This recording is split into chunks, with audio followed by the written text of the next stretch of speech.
30 ఇట్లా రాగానే ఇంకా నువ్వు ఓల్డ్ అనే ఫీలింగ్ వచ్చేస్తా అనమాట జనాలందరికీ. 30 దాటిందంటే ఇక నీకు లైఫ్లో పెళ్లి కాదు.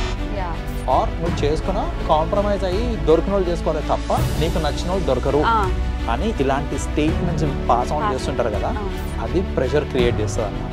ఇంత సంపాదిస్తేనే సెటిల్ అయినట్టు అనే ఒక స్టాండర్డ్స్ మనం క్రియేట్ చేసుకుంటాం చూడండి, అలా క్రియేట్ చేయడం వల్లనే మనకి ఈ ప్రెషర్ అనేది అవుతూ ఉంటుంది. మీ life don't compare it with anyone.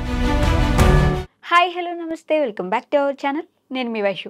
30స్లోకి enter అవుతున్నారు, అది ఎంటర్ అయ్యారు. ఎంటర్ అయిపోయిన తర్వాత చాలా కన్ఫ్యూజన్ ఉంటుంది. అదొక టర్బులెంట్ ఫేస్ అని చెప్తూ ఉంటారు. భయం వచ్చేస్తుంది, ఏమి చేయలేకపోతున్నామన్న ఆలోచన వస్తుంది, లైఫ్ అయిపోతుంది అని ఒక థాట్ వచ్చేస్తుంది.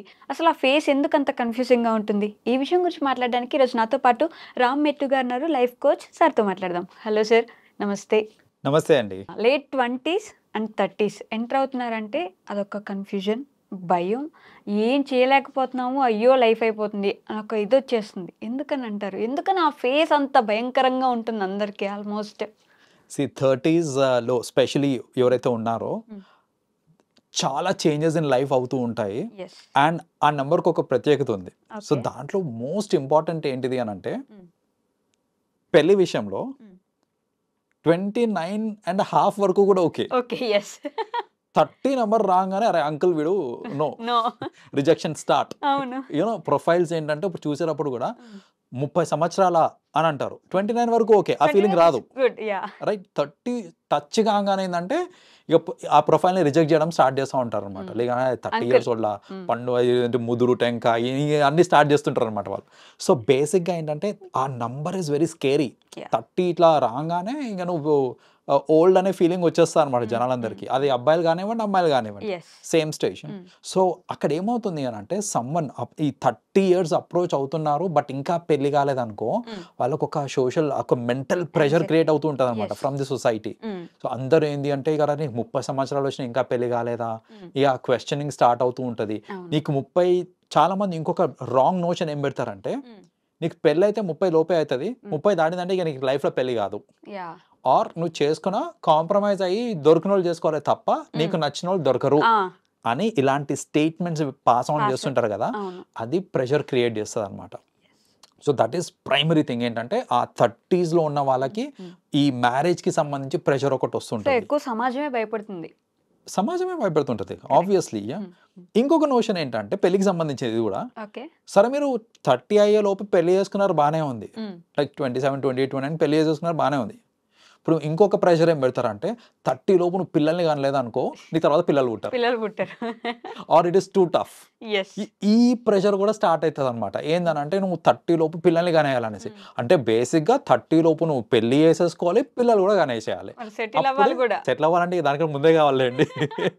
సెటిల్ కూడా అవ్వలేదు అనుకోండి, అప్పుడు కూడా ప్రాబ్లం ఏంటంటే 30 దాటుతుందనంటే ప్రెషర్ ఫ్రమ్ ఇది కూడా వస్తుంది అనమాట. ఏంటంటే 30 ఏళ్ళు వచ్చినా నువ్వు ఇంకా సెటిల్ కాలేదా, ఇంకా ఆలోచిస్తున్నావు, ఇట్లాంటి అన్ని ప్రెషర్ క్రియేట్ అవుతూ ఉంటుంది అనమాట. సో ఆ 30కి వచ్చేసరికి ఏంటంటే ఈ కెరియర్ ప్రెషర్ కూడా ఒకటి బాగా బిల్డప్ అయిపోతుంది. నీకు ఇంకా క్లారిటీ లేదా లైఫ్లో నువ్వు ఏం చేయాలి ఏంటి అనేసి. సో అది ఒకటి ప్రాబ్లం ఉంటుంది. అండ్ మేజర్ ప్రాబ్లం ఎక్కడొస్తుంది అంటే 30sలో మనకి మన ప్రయారిటీస్, మన లైఫ్ స్టైల్ ఇవన్నీ డ్రాస్టిక్గా చేంజ్ అయిపోతాయి అనమాట. ఏమవుతుంది స్పెసిఫికలీ అని అంటే, ఫస్ట్ ఆఫ్ ఆల్ మన చుట్టూ ఫ్రెండ్స్, మనం ఫ్రెండ్స్ తోటి సరదాగా బయటకు వెళ్ళడము, ఇదంతా 27, 28, 29 వరకు నడుస్తుంటుంది. నీ నీ నీ స్కెడ్యూల్ ఏంటిది అని అంటే, వీక్ డేస్ మొత్తం వర్క్ చేస్తాం, వీకెండ్స్ ఫ్రెండ్స్తో చిల్ అవుతున్నాను నేను. సడన్గా ఫ్రెండ్స్ అందరికి పెళ్ళి అయిపోయి వెళ్ళిపోతా ఉన్నారు. ఐ మీన్ అందరూ ఇక దూరం వెళ్ళిపోతుంది, బికాజ్ వాళ్ళ లైఫ్ వాళ్ళు లీడ్ చేసుకోవాలి. సో ఇప్పుడు ఏమవుతుంది అని అంటే, నాకు పెళ్ళైనా లేకపోతే కాకుండా నా చుట్టూ నా ఫ్రెండ్స్ అందరూ దూరమై వెళ్ళిపోతా ఉన్నారు, ఎవరి ప్రయారిటీస్ వాళ్ళు చూసుకుంటున్నారు, నేను మిగిలిపోతున్నాను ఇక్కడ అనేసరికి ఏంటంటే మనకు కూడా అదొక ప్రెషర్ క్రియేట్ అయిపోతూ ఉంటుంది అనమాట. బికాస్ ప్రయారిటీస్ చేంజ్ అయిపోయినాయి అప్పుడు. సో ప్రయారిటీస్ కూడా 30sలోనే చేంజ్ అవుతుంది. సో సడన్గా ప్రయారిటీస్ చేంజ్ అయ్యేసరికి అది అర్థం కాదనమాట ఏమవుతుంది లైఫ్లో అనేసి. సో అది కూడా ప్రెషర్ క్రియేట్ చేస్తుంది. అండ్ కెరియర్ ప్రెషర్ ఏంటంటే ఈ కంపారిజన్ ఒకటి. జనరల్గా కెరియర్ స్టార్టింగ్లో ఎవరికి కూడా అరే నీ శాలరీ ఎంత, నువ్వు ఎంత సంపాదిస్తున్నావు, నోబడీ కేర్స్. నువ్వు 30sలోకి వచ్చేసరికి ఆ ఫేజ్లోకి ఎంటర్ అవుతాం అనమాట. ఏంటంటే కంపారిజన్ స్టార్ట్ అవుతుంది. yes 30 సంవత్సరాలు అంటే నీకు ఇంత ఎక్స్పీరియన్స్ ఉంది కదా, 7 years ఆఫ్ ఎక్స్పీరియన్స్ ఎంతో ఒక ఉంటుంది మనకి. ఈ 7 years ఎక్స్పీరియన్స్ వచ్చేసరికి ఇప్పుడు అందరి టార్గెట్ ఏంటంటే నీ కాంపన్సేషన్ ఎంత, నువ్వు ఎంత సంపాదిస్తున్నావు. సో ఆ విధంగా కూడా ఏంటంటే ప్రెషర్ క్రియేట్ అవుతూ ఉంటుంది. ఎవరన్నా అడగడం పక్కన పెట్టేసేయండి, సెల్ఫ్గా మనకే అనిపిస్తుంది అనమాట, అరే నా తోటి వాళ్ళందరూ ఇంత సంపాదిస్తున్నారు, నేను ఇంకా ఇంతనే సంపాదిస్తున్నా అనే ఒక కంపారిజన్ వస్తుంది చూడండి, అది కూడా ప్రెషర్కి యాడ్ చేస్తుంది అనమాట. okay and ultimately I mean ప్రెషర్కి యాడ్ అయ్యే పాయింట్ ఏంటిది అని అంటే మన సోషల్ మీడియా. yeah సో ఇక్కడ ఏంటంటే సోషల్ మీడియాలో స్పెసిఫికలీ ఆ 30 ఆ రేంజ్లో ఉన్న వాళ్ళు కొత్త ఫ్లాట్ కొనుక్కున్నా అనేసి, లేకపోతే కొత్త కారు కొనుక్కున్నా అనేసి, yes నేను ట్రిప్లకు పోతున్నాను అనేసి ఈ స్టేటస్లు అనేవి పెడుతుంటారు అనమాట. అవును. స్పెషల్లీ దసరా రోజు, దసరాకి ముందు రోజు ఆయుధ పూజ అని చెప్పేసి, ఆయుధ పూజ వాళ్ళు యూజ్ చేసుకునే దేనికి తెలుసా, డిస్ప్లే చేసుకునే, నాకు ఇన్ని బంగ్లాలు ఉన్నాయి, ఇన్ని కార్లు ఉన్నాయి, ఇది డిస్ప్లే చేసుకోనికి మాత్రమే ఆయుధ పూజ యూజ్ చేస్తారు అనమాట. Most often I have seen that. ఏంటనంటే మీరు ఇన్స్టా ఓపెన్ చేయండి, దసరా ఆయుధ పూజ రోజు అన్నీ అవే నడుస్తుంటాయి. ఏంటనంటే ఇగో ఇది నాకు ఇన్ని కార్లు ఉన్నాయి, లేకపోతే నాకు ఈ కార్ ఉంది, నాకు ఈ బైక్ ఉంది అని చూపించుకోవడమే సరిపోతుంది. అవును దానివల్ల ఏంటంటే మెంటల్ ప్రెషర్ క్రియేట్ అవుతుంటుంది అనమాట మనకి. అరే 30sలో same age group basically friends అందరూ, వాడు అప్పుడే ఈ కార్ కొనేసాను, నేను ఇంకా ఈ కారే నడుపుతున్నా, లేకపోతే నేను ఇంకా కారే కొనలే అసలు, అవును వాడు నేను ఇంకా రెంటెడ్ హౌస్లో ఉంటున్నా, వాడేమో మొన్ననే గృహప్రవేశం చేసుకున్నాడు, దాన్ని వీడియో పెట్టినాడు వాడు. సో ఇట్లాంటివన్నీ ఏంటంటే ఆ ప్రెషర్ క్రియేట్ చేస్తూ ఉంటుంది అనమాట. ఇదంతా జనరల్గా ఎప్పుడు అవుతుంది అని అంటే ఆ ఎర్లీ 30s ఉంటుంది చూడండి, అక్కడ అవుతుంది అనమాట. ఇది yes అయ్యేసరికి ఏంటంటే ఈ టర్బులెన్స్ అదంతా లైఫ్లో టర్బులెన్స్ అనేది అవుతుంది. yes అండ్ చాలా మంది ఈ ప్రెషర్ని మేనేజ్ చేసుకోవడం రాక డిప్రెషన్కి లోన్ అయ్యి, లేదంటే సర్టెన్ టైమ్స్ ఏంటంటే ఇంకా వాళ్ళు నేను వేస్ట్ వాళ్ళు ఫిక్స్ అయిపోతుంటారు, అవును నేను వేస్ట్, నేను లైఫ్లో దేనికి పనికిరానని వాళ్ళు ఫిక్స్ అయిపోతూ ఉంటారు. ఇట్లా ఈ ఫిక్సేషన్, మెంటల్ ఫిక్సేషన్ ఇవన్నీ కూడా అదే ఏజ్లో అవుతూ ఉంటుంది అనమాట జనరల్లీ. కానీ ఈజ్ ఇట్ దట్ ఇంపార్టెంట్? అంటే 30s వచ్చేసరికి 30sలో రన్ అవుతుంటేనో నువ్వు సెటిల్ అయిపోవాలి, కారు కొనేయాలి, పెళ్లి చేసుకోవాలి, పిల్లల్ని కనాలి, ఇల్లు కట్టేసేయాలి. 30 అంటే అది మ్యాండేటరీనా ఏంటి? నిదానంగా వచ్చి టైం వచ్చినప్పుడు సెటిల్ అవుతారు, కావాలన్నప్పుడు పెళ్లి చేసుకుంటారు, వద్దనుకుంటే పిల్లల్ని కంటారు, కావాలనుకుంటే నిదానంగా 40 అయినా కంటారు వాళ్ళకి అవసరం అయితే. ఇలా ఎందుకు థింక్ చేయరు? 30 నువ్వు పిల్లల్ని కనాలి, 30 నువ్వు పెళ్లి చేసుకోవాలి, ఎందుకలా? Peer pressure general, it is all about peer pressure. ఏంటంటే అందరూ నీ తోటి వాళ్ళందరూ చేసేది ఇది, నువ్వు ఇదే చెయ్యి, అది ఏదైనా కానివ్వండి. జనరల్గా మన పియర్ ప్రెషర్ వస్తూ ఉంటుంది అనమాట. అది సెల్ఫ్గా వస్తుంటుంది, ఒక్కొక్కసారి త్రూ సొసైటీ వస్తుంటుంది మనకి. సో అలా ప్రెషర్ వచ్చినప్పుడు ఏంటంటే మనకు అది ఉంటుంది అనమాట. ఏంటంటే ఈ మార్క్, ఈ ఏజ్ లోపు నేను ఇది చేసేయాలి, ఈ ఏజ్ లోపు ఇది చేసేయాలి అని ఆ ఫిక్సేషన్స్ పెట్టుకుంటా ఉంటారు. అసలు దాని వల్లనే మాక్సిమం అనేది ప్రెషర్ అనేది అక్కడే క్రియేట్ అవుతూ ఉంటుంది అనమాట. మీరు ఆ ఫిక్సేషన్ పెట్టుకోవద్దు. అండ్ ఇంకోటి ఏంటంటే చాలా మంది ఇప్పుడు మీరు ఇందాక అన్నట్టు ఈ టైంలోపు సెటిల్ అయిపోవాలి అని అంటారు కదా, అసలు సెటిల్ అవ్వడానికి డెఫినేషన్ ఎవరండి పెట్టింది? What is the meaning of settlement? So అది ఇండివిజువల్లీ డిఫర్ అవుతూ ఉంటుంది. కొందరికి ఏంటంటే నేను ఈ టైం కల్లా నేను ఒక ఇల్లు కొనుక్కుంటే నాకు అది సెటిల్మెంట్.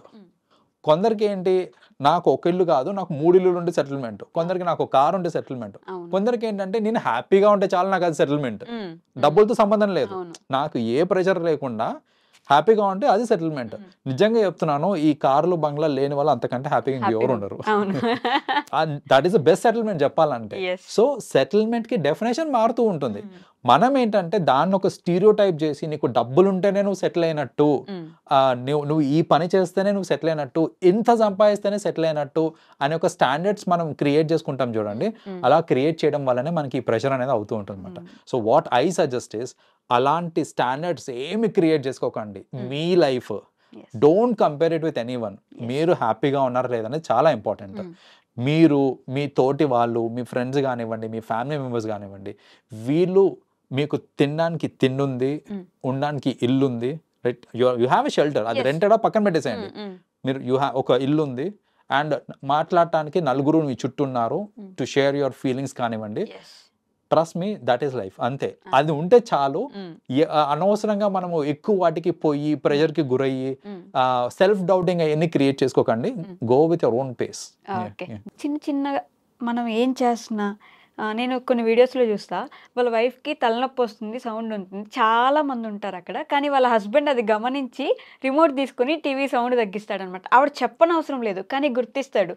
ఆవిడ she feels happy for that.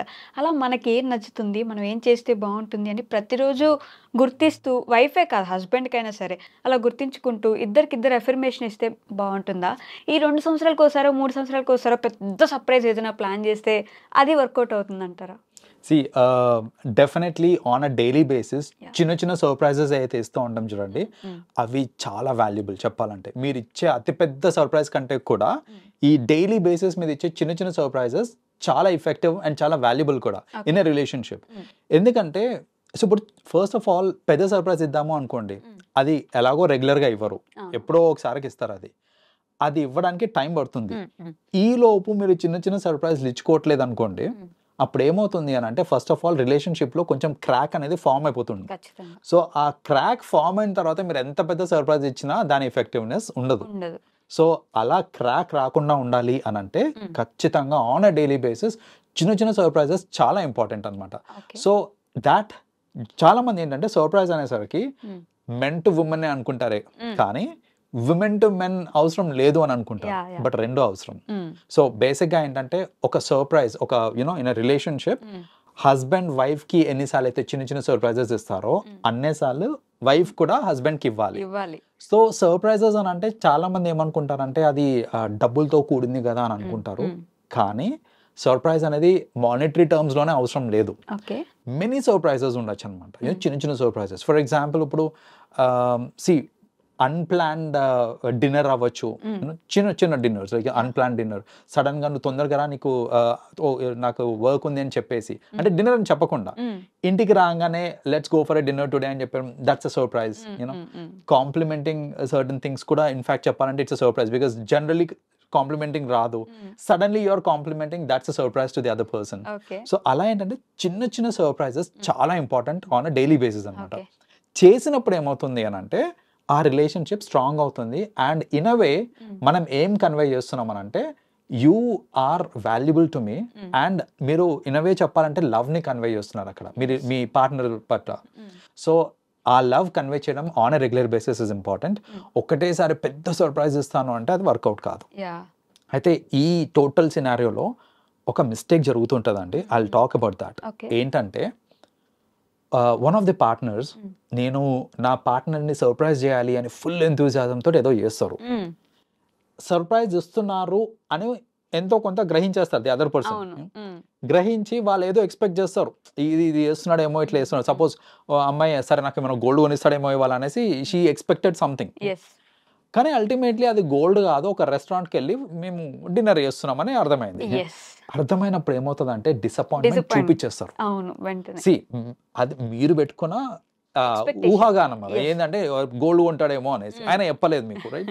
So అలా ఎక్స్పెక్టేషన్ పెట్టుకున్న తర్వాత సర్ప్రైజ్ వచ్చినప్పుడు అది ఎక్స్పెక్ట్ చేసిన దానికంటే తక్కువ వాల్యూ అయినప్పుడు ఏంటంటే ఖచ్చితంగా డిసప్పాయింట్మెంట్ వస్తుంది. కానీ ఆ డిసప్పాయింట్మెంట్ చూపించుకోకూడదు. ఇదా నేను ఇంకేమో అనుకున్నానులే అని అన్నారు అనుకోండి, ఖచ్చితంగా అంటారు. ఇల్లు కొందరు ఏంటంటే స్లిప్ ఆఫ్ టంగ్, అబ్బా ఇదా నేను ఇంకేదో అనుకున్నా అన్నారు అనుకోండి, నెక్స్ట్ టైం సర్ప్రైజ్ చేయాలనే మూడు ఉత్సాహం అన్ని పోతాయి, సర్వనాశనం అయిపోతాయి. ఆఫీస్ నుంచి అర్జెంట్ గా పిలిచి డిన్నర్ కి మన రెస్టారెంట్ కి వెళ్దాం అంటే నాకు ఇంత వర్క్ ఉంది ఆఫీస్ లో, ఇప్పుడు రెస్టారెంట్ కి వెళ్ళడానికి నన్ను పిలుస్తావా అన్నాడు అనుకోండి, పాపం ఆవిడ కూడా ఫీల్ అయిపోతుంది కదా. మేనేజ్ చేయడం ఏంటంటే ఇప్పుడు నీకు అర్జెంట్ వర్క్ ఉంటే వద్దు, అర్జెంట్ ఏం లేదు అని అంటే రా, చెప్పే తీరు కూడా. అంటే it's not like we have to be intelligent enough, we have to gauge. ఏంటంటే ఈ రోజు ఆఫీస్ లో వర్క్ ఉందా ఫస్ట్ అడిగి, అట్లేం లేదు అంటే మరి అయితే తొందరగా రా, నీకు మనం ఒక దగ్గరికి వెళ్ళాలి అంటే what ever it is. So అలా ముందే కనుక్కొని అర్జెన్సీ ఏం లేదు అన్నప్పుడు పిలవాలి. లేదు చాలా అర్జెంట్ వర్క్ ఉంది అంటే లేదు నాకు సర్ప్రైజ్ చేయడమే ఇంపార్టెంట్, అప్పుడు సర్ప్రైజ్ చేస్తారంటే తిట్లు పడతాయి.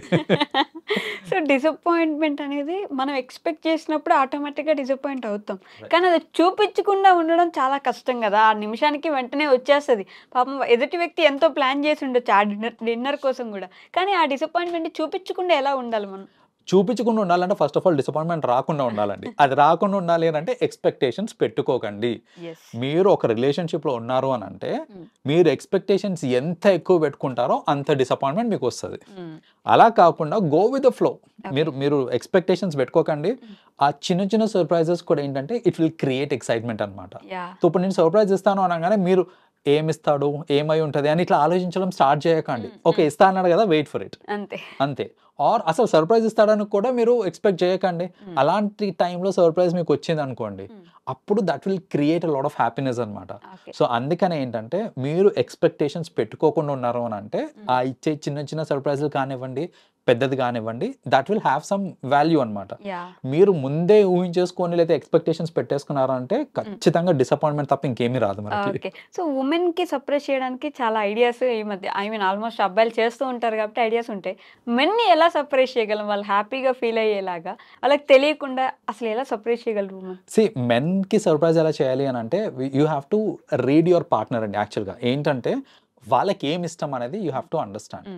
సో వాళ్ళకి ఇష్టమైన దాంట్లోనే ఏముంది చూసుకొని, ఫర్ ఎగ్జాంపుల్ ఇప్పుడు కొందరు ఉంటారు వాళ్ళకి ఏంటంటే ప్లే స్టేషన్ గేమ్స్ ఆడడం ఇష్టము. సో గేమ్స్ ఆడడం ఇష్టం కదా, సో దానికి సంబంధించి ఏదన్నా ఇవ్వటము. లేదా ఇప్పుడు సర్టన్ టైమ్స్ ఏంటంటే కొందరికి నేను చూస్తుంటా రిలేషన్షిప్స్లో, స్పెషలీ మ్యారీడ్ కపుల్లో అబ్బాయిలకి బైక్స్ మీద కొంచెం ఇంట్రెస్ట్ ఎక్కువ ఉంటుంది. కానీ వాళ్ళు కొనుక్కున్న బైక్ ఏదైతే ఉందో అది కాంప్రమైజ్ అయ్యి కొనుక్కున్న బైక్ ఉంటుంది జనరల్లీ. ఎందుకంటే అంత పెట్టి ఎందుకులే అనేసి. ఇప్పుడు వైఫ్ వర్కింగే కావచ్చు, లేదా కొంచెం కొంచెం అమౌంట్ సేవ్ చేసుకొని అలాంటి బైక్, అతను నచ్చిన బైక్ ఒకటి కొనియటము. సో ఇట్స్ జస్ట్ అంటే బైకే కాదు, సర్టన్ పీపుల్కి ఏంటంటే కొందరికి వాచెస్ అంటే ఇష్టం ఉంటుంది. అలా ఏం ఇష్టమో చూసి దానికి తగ్గట్టు కొనిస్తే అయిపోతుంది. ఇట్స్ నాట్ యూనివర్సల్ ఫార్ములే కాదు. ఏంటంటే అందరు అబ్బాయిలకి ఇదే ఇష్టం అని కాదు. మీ హస్బెండ్కి లేదా మీ పార్ట్నర్కి ఏమి ఇష్టమో చూసి దానికి దగ్గరలో which can make him happy మీరు కొనిచ్చారంటే సరిపోతుంది. ఆ హస్బెండ్కి ఒక కారు ఆర్ బైక్ బాగా ఇష్టం, అది కొనాలని మైండ్లో పెట్టేసుకుని మనీ సేవ్ చేస్తూ ఉన్నాం మనం దానికి. సో ఆ విషయం అతనికి తెలియదు, సేవ్ చేస్తున్నారు, సర్ప్రైజ్ ఇస్తారు ఎప్పుడో ఫ్యూచర్లో అని. ఇప్పుడు ఏమీ ఇవ్వట్లేదు, ఈ 1 year మొత్తం నాకు అసలు ఏం చేయలేదు మా వైఫ్ అనే ఒక ఫీలింగ్ వచ్చేస్తుంది కదా. అలాంటి టైంలో అక్కడ ఒక సర్ప్రైజ్ ఉంది అని చెప్పలేరు, ఇక్కడ ఏమీ ఇవ్వలేరు, వాళ్ళ పరిస్థితి ఎలా ఉంటుంది? అందుకనే అండి చిన్న చిన్న సర్ప్రైజెస్ మధ్య మధ్యలో ఇవ్వకపోతే the actual surprise will not hold value అని అందుకనే చెప్పాను అనమాట. అంటే మీరు ప్లాన్ చేస్తున్నారు సరే, ఆ ప్లానింగ్లో ఈ చిన్న చిన్న surprises should be a part of the plan అనమాట. మీరు చిన్న సర్ప్రైజ్ లేమి అనో సడన్గా నేను బ్లాక్ బస్టర్ ఇస్తాను అని అంటే అది ఇండస్ట్రీ ఫ్లాప్ అయిపోతుంది. So it's not going to work out. అట్లా చిన్న చిన్న మొత్తాల్లో అంటే ఆర్ చిన్న చిన్న సర్ప్రైజెస్ కానివ్వండి ఆన్ ఎ టైమ్లీ బేసిస్ ఇస్తా ఉంటేనే అప్పుడు మీరు ఇచ్చిన మెయిన్ ఏదైతే సర్ప్రైజ్ ఉంటుందో it will hold value. So మీరు ప్లాన్ చేసేటప్పుడు అలా ప్లాన్ చేసుకోవాలి. అంతేగాని ఉన్నది మొత్తం దానికే పెట్టేస్తాను అండ్ ఫైనలీ సర్ప్రైజ్ చేస్తాను అని అంటే ఆ సర్ప్రైజ్కి అంత వాల్యూ ఉండదు. మీరు అనుకుంది ఒకటి అవుతుంది, అయింది ఒకటి అవుతుంది. అప్పుడు చిన్న చిన్న గెస్చర్స్ ఇవ్వడం ఏముందిలే అవసరం లేదు కదా అనే ఒక ఫీలింగ్ కూడా వస్తుంది కదా. అవసరం లేదు అన్నప్పుడు చేయాలనే ఆలోచన ఉండదు. మనం ఇచ్చిన చిన్న గెస్చర్ని వాళ్ళు చాలా నార్మలైజ్ చేసేసి ఏముందిలే నార్మలే కదా అనుకుని వాళ్ళు ఎగ్జైట్ అవ్వకపోయినా మనం చేసిన దానికి కాంప్లిమెంట్ ఇవ్వకపోయినా మనం హర్ట్ అయిపోతాం, ఇంకా చేయాలనే ఆలోచన ఉండదు. ఆ సిచ్యువేషన్ ఎలా బ్యాలెన్స్ చేయొచ్చు? అది చాలా ఇంపార్టెంట్ అండి. ఏంటంటే ఇప్పుడు ఒక పార్ట్నర్ రిలేషన్షిప్లో ఒక పార్ట్నర్ మనకి సర్ప్రైజ్ ఇచ్చారు అని అన్నప్పుడు నేను చెప్పినట్టు ఆ సర్ప్రైజ్ మీకు నచ్చినా నచ్చకపోయినా చిన్నది పెద్దది సంబంధం లేకుండా ప్రాపర్గా ఎక్నాలెడ్జ్ చేయడం చాలా ఇంపార్టెంట్. మీరు ఎక్నాలెడ్జ్ చేయలేదు అని అంటే వాళ్ళు డిసప్పాయింట్ అయిపోతారు అండ్ ఫ్యూచర్లో ఖచ్చితంగా you will miss all the surprises. ఎందుకనంటే వాళ్ళకి ఇంకా మనసు ఇరిగిపోతుంది, అరే వేస్ట్ వీనికి ఎన్ని ఇచ్చినా కూడా అంతే. కొందరు ఏంటంటే ఈ కేసులో జనరల్గా అయ్యేది ఏంటంటే మనీతో ముడిపెట్టేస్తారు. ఏంటంటే సపోజ్ ఒక సర్ప్రైజ్ చేద్దాము అనేసి వైఫ్ ఏమో ఒక షర్ట్ ఏదో ప్రజెంట్ చేస్తుంది, వాచ్ షర్ట్ ఏదో ఇచ్చిన తర్వాత ఇది బాగుంది అని ఒక ఫస్ట్ మంచి జెస్చర్ ఇవ్వకుండా చూడంగానే ఎంత ఎంత అని అడుగుతారు చూడండి. దట్ ఈస్ వెరీ డిసప్పాయింటింగ్ అండి. అది ఎంత నీకు అనవసరం, కొనేసింది అది కాస్ట్లీయా చీప్ అని సంబంధం లేదు. అది సర్ప్రైజ్ అయ్యి దానికి కరెక్ట్ రెస్పాన్స్ ఇవ్వడం అనేది ది అదర్ పార్ట్నర్స్ రెస్పాన్సిబిలిటీ. అది అలా కాకుండా చాలా మంది చేసే మిస్టేక్ ఏంటంటే ఫస్ట్ ఇట్లా సర్ప్రైజ్ ఇవ్వగానే థ్యాంక్ యూ అని చెప్పిన తర్వాత ఎంత ఇది అనేసి అడుగుతారు. ఎంత ఇది అని అడిగిన తర్వాత అది కాస్ట్లీ అనుకోండి, అవసరమా ఇప్పుడు దీనికి ఇంత పెట్టడము అనేసి. చీప్ అనుకోండి, వాళ్ళు ఏమనరు, కానీ ఇంత చీప్ గిఫ్టా అనే ఒక ఫీలింగ్ మనకి ఫేస్లో కనిపించేస్తుంది. సో అసలు ఎంత అనే సంభాషణ ఆ మూమెంట్లో రాకూడదు. Later maybe you can talk about it, కానీ ఆ సర్ప్రైజ్ ఇచ్చే టైంలో అసలు ఆ కాస్ట్ గురించి మీరు అస్సలు తీసుకురావద్దండి. తీసుకొని వచ్చారనంటే మొత్తం ఫ్లాప్ అవుతుంది. అది ఈ స్మాల్ గెస్చర్స్ ని మేనేజ్ చేస్తూ మెయింటైన్ చేస్తూ పెద్ద సర్ప్రైజ్ కూడా ఇవ్వడానికి ఒక టిప్ ఏంటి? ఈ ప్లానింగ్ అనేది ఇంపార్టెంట్ అండి. అంటే సర్ప్రైజ్ అనేది మీరు you'll have some dates, special dates ఉంటాయి మధ్యలో, యానివర్సరీస్ వస్తాయి, బర్త్డేస్ వస్తాయి, or you know special occasion, Valentine's Day ఇట్లాంటివి ఉంటాయి. సో ఒక క్యాలెండర్లో like what are these days అని చూసుకోండి, ఆ గ్యాప్ ఎంత ఉంది చూసుకోండి, దానికి తగ్గట్టు మీరు ఫినాన్సెస్ మేనేజ్ చేసుకుంటూ, అంటే నాకు ఈ టైంకి బికాజ్ యానివర్సరీ ఇది ఓకే ప్లాన్ చేసి పెట్టేసుకోండి, దీనికి ఇంత అమౌంట్ అవుతుంది. సో అలా ప్రీ ప్లాన్డ్గా ఉన్నారనుకోండి, మనకేంటంటే ఆ అల్టిమేట్ గిఫ్ట్ ఇవ్వడానికి కూడా అసలు ఏ ప్రాబ్లం లేకుండా ఇచ్చేయచ్చు. మనం ప్లానింగ్ లేకుండా మనం ఏంటంటే లాస్ట్ మూమెంట్లో చూసుకుందాంలే అని వదిలేస్తారనుకోండి, అప్పుడు ఏంటంటే funds for the ultimate surprise ఏదైతే ఉందో you'll fall short of it అనమాట. So you'll not be able to give the ultimate surprise. So proper planning is important. అందులో మీ short term surprises and long term surprise రెండింటిని సపరేట్గా plan చేసి then we have to go ahead అనమాట. Okay, thank you. Welcome, Andy. And for more videos, please subscribe to iDream. Please subscribe to iDream. Please subscribe iDream. And please subscribe to iDream. For more videos, subscribe to iDream. please like, share and subscribe to the channel. Congratulations, iDream. Subscribe to iDream. Subscribe to iDream. So subscribe to iDream Media. iDream ki iDream team andarki huge congratulations. Please subscribe iDream Media. Please subscribe to iDream. Subscribe iDream. Please subscribe to iDream. iDream అంటే నా కళల channel subscribe చేసుకున్న నోరు తిరుగుతలేదు, మీరైతే గంట గుర్తు కొట్టండి. For more such videos, please subscribe to iDream. Subscribe to iDream. Please subscribe to iDream. Please subscribe iDream Media. Please do subscribe to iDream. Please subscribe to iDream Media. For best entertainment and information, please subscribe iDream. And don't forget to subscribe to iDream.